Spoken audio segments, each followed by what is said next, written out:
ये थम गया है।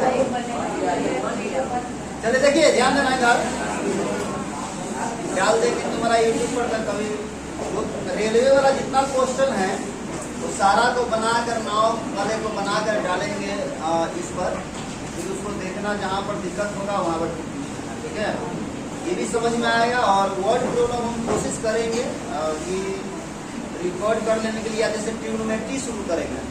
ट्रिग्नोमेट्री इंपॉर्टेंट चैप्टर होता है, बच्चा लोग बहुत बोलता है, इसलिए उसको रिकॉर्ड करके यूट्यूब पर डाल देंगे। आप क्या करें, एक बार क्लास में देखिए, फिर एक बार घर जाकर देख लीजिए तो सारा रिविजन हो जाएगा। या कभी भूल गए तो उसको रिविजन कर लीजिए।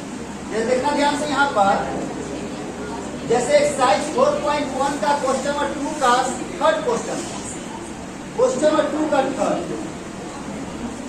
अब 2 का थर्ड में क्या कह रहा है तो सुनो, कह रहा रोहन की माँ उससे 26 वर्ष बड़ी है। रोहन की माँ उससे 26 वर्ष बड़ी है। हमेशा माँ बड़ी होती है, लेकिन रोहन की माँ कितनी वर्ष बड़ी है? 26 वर्ष। तो बताओ तुम ही, मान लो रोहन का उम्र 1 साल है तो उसकी माँ कितनी साल की हो? 26 साल माँ बड़ी है, तो रोहन 1 साल का है तो माँ 26 साल की, 27 साल की होगी। कितने साल की होगी? 26 साल बड़ी। तो बताओ रोहन 1 साल का तो माँ 26 प्लस 1 साल, तब 26 साल बड़ी है। तो बताओ अगर रोहन 10 साल का है तो माँ कितनी साल की? 10 प्लस 26 करो, या 26 प्लस, ठीक है। अगर रोहन 10 साल का है तो मम्मी कितनी साल की होगी? अरे 26 साल की होगी। अरे बोलो, 26 साल कोई बड़ा है तो 26 उसमें जोड़ देंगे ना, जितना उसका उम्र है। बोलो, अगर तुम्हारी माँ तुमसे 26 साल बड़ी है तो तुम अभी मान लो 15 साल के हो, तो मम्मी कितनी साल की होगी? 15 प्लस 26 साल की, 26 जोड़ देंगे ना। अभी तुम्हारा उम्र मान लो 1 वर्ष है तो मम्मी कितनी साल की होगी? 1 प्लस 26। बस यही तो कॉन्सेप्ट है। अब कह रहा है क्या क्वेश्चन में, रोहन की माँ उससे 26 वर्ष बड़ी है, उनकी आयु का गुणनफल अब से 3 वर्ष पश्चात 360 हो जाएगा। हमें रोहन की वर्तमान आयु ज्ञात करना है। रोहन का वर्तमान आयु ज्ञात करना है, तो हम लोग मान लेंगे रोहन के वर्तमान आयु को 1।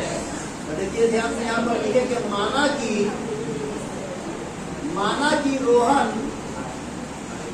रोहन का वर्तमान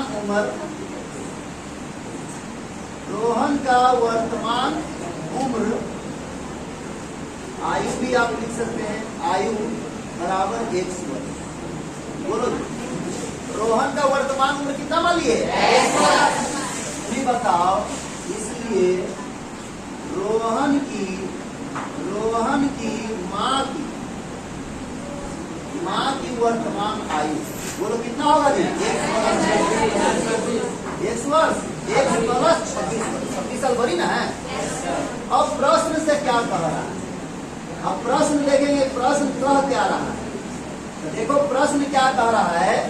प्रश्न में कह रहा है कि अब से 3 वर्ष पश्चात, अब से 3 वर्ष पश्चात मतलब बाद, अभी से 3 साल बाद, अभी से 3 साल बाद कहता है कि उनकी आयु का गुणनफल अब से 3 वर्ष पश्चात 360 हो जाए। अभी से 3 साल बाद दोनों का उम्र, अभी से 3 साल बाद में दोनों का उम्र का गुणनफल कितना है? 360। बताओ अभी रोहन का वर्तमान उम्र कितना है? 3 साल बाद कितना साल का हो जाएगा? 1 प्लस 3। अभी 1 वर्ष है तो 3 साल बाद कितना होगा? 1 प्लस 3। 3 साल बाद मम्मी उतना ही साल की रहेगी, मम्मी भी 3 साल बढ़ जाएगी। तो अभी मम्मी का उम्र कितना है जी? 1 प्लस 26 है। 3 साल बाद और 3 जोड़ देगा ना, तो दोनों का गुणनफल कितना दे रहा है? 360। सबका 3 साल बाद का, तो दोनों का 3 साल बाद का उम्र लिखिए। रोहन का 1 वर्ष का तो हो गया 1 प्लस 3 वर्ष का, मम्मी थी 1 प्लस 26 का, तो 1 प्लस 26 में 3 जोड़ देंगे, 3 साल बाद मम्मी भी तो 3 साल बढ़ जाएगी। बोलो, बेटा 3 साल बाद बढ़ेगा, मम्मी उतना ही साल की रहेगी। अब बताओ, ध्यान देना यहाँ पर x प्लस 3 है तो x प्लस 3 इंटू x है तो x, 26 और 3 कितना होगा जी?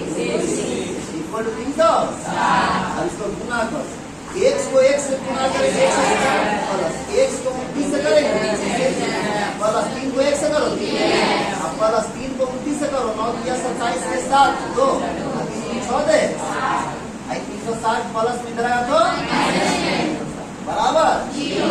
अब बताओ x स्क्वायर है तो x स्क्वायर प्लस 29x और 3x कितना x होगा? 32x। यहाँ 87 में से 360 घटाओ तो माइनस में आएगा, घटाइए 10 में से 7 घटेगा 3, यहाँ बचा 5, यानी 15 में से 8 घटेगा 7, यहाँ बचा कितना? 273 बराबर क्या होगा? हमको समीकरण ला करके ही छोड़ना था, इसलिए समीकरण ला करके ही समीकरण सॉल्व करने का आता है सब लोग, आता है ना?